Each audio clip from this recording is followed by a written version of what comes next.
Bonjour à tous et à toutes et bienvenue à cette 7e vidéo portant sur les notions d'épidémiologie de base qui vous est présentée par le groupe d'intérêt pour la recherche en médecine de l'Université Laval. Aujourd'hui, nous traiterons de la précision, de la validité et des différents types de biais. Comme à l'habitude, voici un bref rappel des notions qui ont déjà été abordées jusqu'à présent dans des capsules précédentes, mais sans plus tarder, entrons dans le vif du sujet. Alors, la précision correspond à la qualité d'une mesure qui fluctue peu, c'est-à-dire qu'il y a absence d'erreurs aléatoires. Pour ce faire, il faut que l'intervalle de confiance soit le plus étroit possible. Pour plus d'informations, je vous réfère à la capsule numéro 4. Enfin, il faut que la taille de l'échantillon soit idéalement la plus grande possible, puisque plus nous avons de données, moins ces données risquent d'être le fruit du hasard et donc la précision sera plus grande. La validité, elle, correspond à la capacité d'appréhender correctement un phénomène ou d'en mesurer la valeur réelle. C'est donc l'absence de biais et la validité se subdivise en deux types, c'est-à-dire la validité interne et la validité externe. Avant d'aller plus loin, voici un petit schéma afin de mieux imager les principes de précision et de validité. En haut à gauche, nous retrouvons une cible qui comporte des points rouges qui représentent des valeurs qui sont assez éparpillées et pêle-mêle. On peut donc dire du résultat qu'il est à la fois imprécis et invalide. En haut à droite, nous avons une cible qui comporte des valeurs qui sont regroupées ensemble et donc qui sont similaires, mais qui ne se retrouvent pas pour autant au centre de la cible. On peut donc dire du résultat qu'il est précis mais invalide. En bas à gauche, nous retrouvons une cible avec des valeurs qui sont éparpillées, mais qui se retrouvent au centre de la cible. On peut donc dire du résultat qu'il est imprécis, mais au moins qu'il est valide. Enfin, en bas à droite, nous retrouvons une cible qui comporte à la fois des valeurs qui se ressemblent et des valeurs qui sont retrouvées au centre de la cible. On peut donc dire du résultat qu'il est précis et valide, et c'est ce que l'on souhaite obtenir dans les études scientifiques. On peut donc dire d'une étude qui comporte des résultats à la fois précis et valides qu'elle est juste, reproductible ou encore fiable. La validité, telle que mentionnée précédemment, se subdivise en deux types. La validité interne répond à la question « Les mesures sont-elles correctement estimées ?» Autrement dit, est-ce qu'il y a des biais de sélection, d'information ou encore de confusion? La validité externe, elle, répond à la question « Les résultats sont-ils applicables à d'autres populations ?» Pour avoir une bonne validité externe, il faut absolument avoir une validité interne robuste. Par exemple, l'équation MDRD pour estimer le débit de filtration glomérulaire a été développée en 1999 et comporte une population dont l'entièreté des patients était atteinte d'insuffisance rénale chronique. Ainsi, lorsqu'on utilise cette formule auprès d'une population en bonne santé qui ne possède pas de pathologie rénale, elle a tendance à sous-estimer la valeur réelle du débit de filtration glomérulaire estimé. Autrement dit, malgré une validité interne assez robuste dans son ensemble, la validité externe de l'étude qui a mené à l'équation MDRD demeure controversée parce qu'elle n'est pas vraiment applicable à d'autres populations que celles étudiées au sein de l'étude. Ensuite, tel que mentionné, la validité dépend des biais. D'abord, il y a le biais de sélection, qui correspond au processus de sélection engendrant un échantillon n'étant pas représentatif de la population cible. Il existe de nombreux types, dont le biais d'échantillonnage, le biais d'admission, celui des perdus de vue, de volontariat ou de publication. D'abord, en ce qui concerne le biais d'échantillonnage, Eh bien, il correspond au fait que certaines personnes ont plus ou moins de chances d'être sélectionnées que d'autres individus pour participer à une étude. Par exemple, un chercheur souhaite développer une étude évaluant les risques d'accouchement compliqués auprès de femmes enceintes qui accouchent à l'hôpital. Cependant, dans son protocole, il ne prend pas le soin d'inclure les femmes qui accouchent à domicile ou en centre tertiaire, par exemple dans des maisons de naissance. Donc, en prenant seulement en considération les femmes accouchant à l'hôpital, bien qu'elles représentent probablement la majorité de ces femmes, le chercheur émet d'emblée un biais d'échantillonnage puisque des participantes pouvant potentiellement faire partie de l'étude sont exclues dès le départ sans analyse plus approfondie.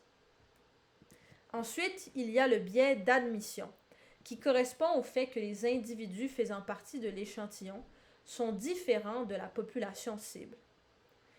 Par exemple, un chercheur souhaite évaluer l'association entre la dialyse et le diabète.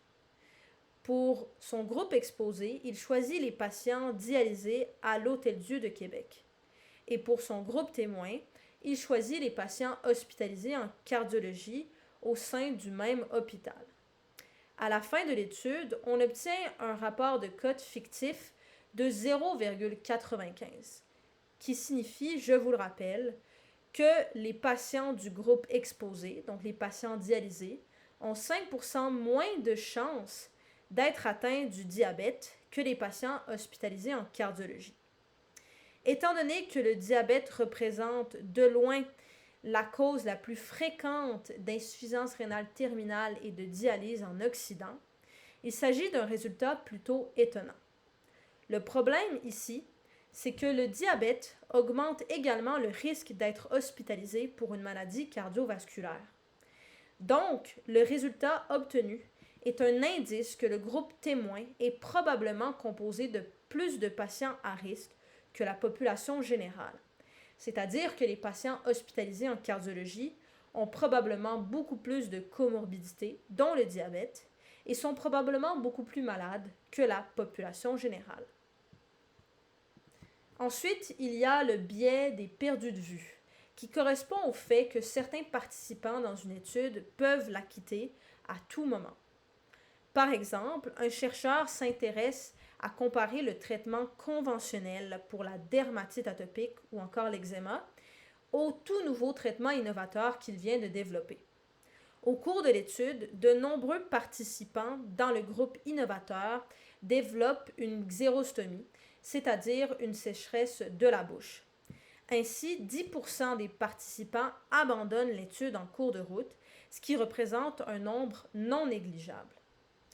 Qu'en est-il de l'efficacité du traitement innovateur?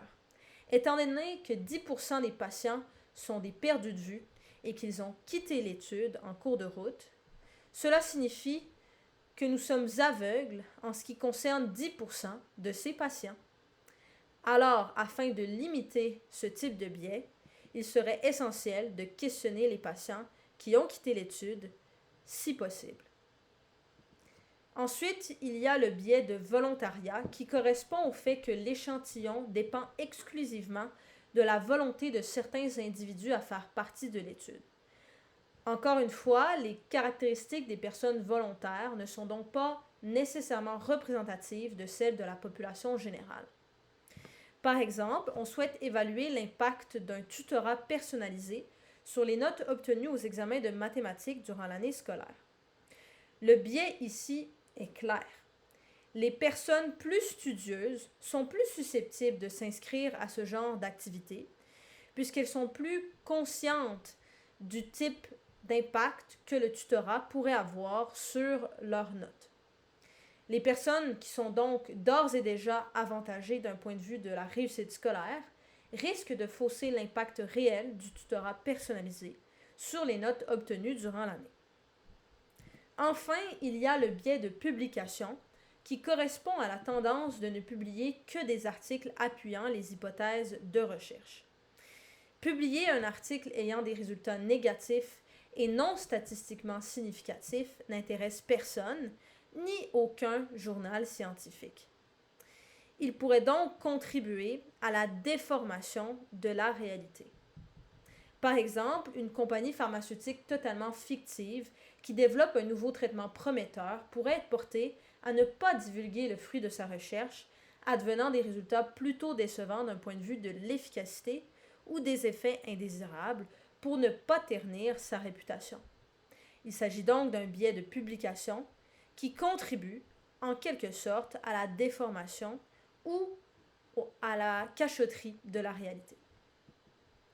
C'est ce qui conclut pour le biais de sélection. Ensuite, le deuxième grand type de biais est le biais d'information, qui correspond au processus de cueillette d'informations récoltant des données erronées par le chercheur, le participant ou les deux. Il existe deux sous-types de biais d'information, soit le biais différentiel et le biais non différentiel.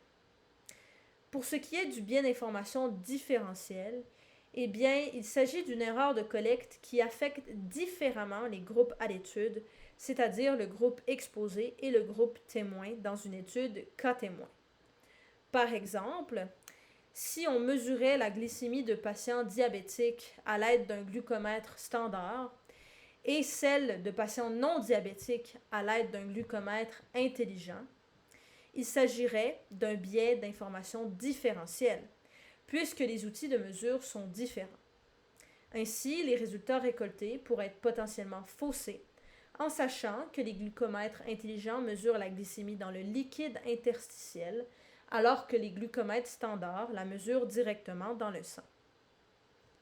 En ce qui a trait au biais d'information non différentiel, comme son nom l'indique, il s'agit d'une erreur de collecte qui affecte les groupes à l'étude de façon identique. Il engendre toujours une sous-estimation de la puissance de l'association, c'est-à-dire que le rapport de cote ainsi obtenu se rapproche de la valeur nulle, c'est-à-dire la valeur 1. Par exemple, si on mesure la glycémie de patients diabétiques et de patients non diabétiques à l'aide de bandelettes expirées, dans ce cas-ci, les deux groupes risquent d'avoir des données problématiques et non un seul des deux groupes. Enfin, le troisième grand type est le biais de confusion, qui correspond à un processus impliquant un facteur externe, tant lié à l'exposition et à la maladie, qui entraîne une erreur d'interprétation du lien de causalité. Attention, ici, le facteur de confusion ne fait pas partie de la chaîne causale. Par exemple, on pourrait s'intéresser à l'évaluation de l'association entre la kératose actinique et la calvitie. On sait que la calvitie augmente le risque de kératose actinique, mais l'âge également augmente à la fois le risque de souffrir de calvitie et de kératose actinique. Ici, l'âge n'est pas un facteur de causalité puisqu'il ne fait pas partie du mécanisme physiopathologique expliquant la calvitie ou la kératose actinique. C'est-à-dire que l'âge ne cause ni la calvitie ni la kératose actinique. Le facteur principal associé à cette maladie dermatologique est plutôt la surexposition au soleil. A l'inverse, si on s'intéressait au lien entre la consommation de nourriture grasse et le risque de pancréatite, on pourrait se demander quel est le lien possible entre l'hypertriglycéridémie et la consommation de nourriture grasse et le risque de pancréatite. Puisque la pancréatite est une conséquence directe d'une hypertriglycéridémie potentielle et qui elle-même est causée par la consommation de nourriture grasse, il ne s'agit pas ici d'un facteur de confusion, mais plutôt d'un facteur de causalité. En résumé, nous avons discuté de la précision, de la validité, ainsi que des différents types de validité, soit la validité externe et la validité interne, c'est-à-dire les différents types de biais de sélection, d'information et de confusion. Merci beaucoup pour votre écoute et je vous dis à la prochaine!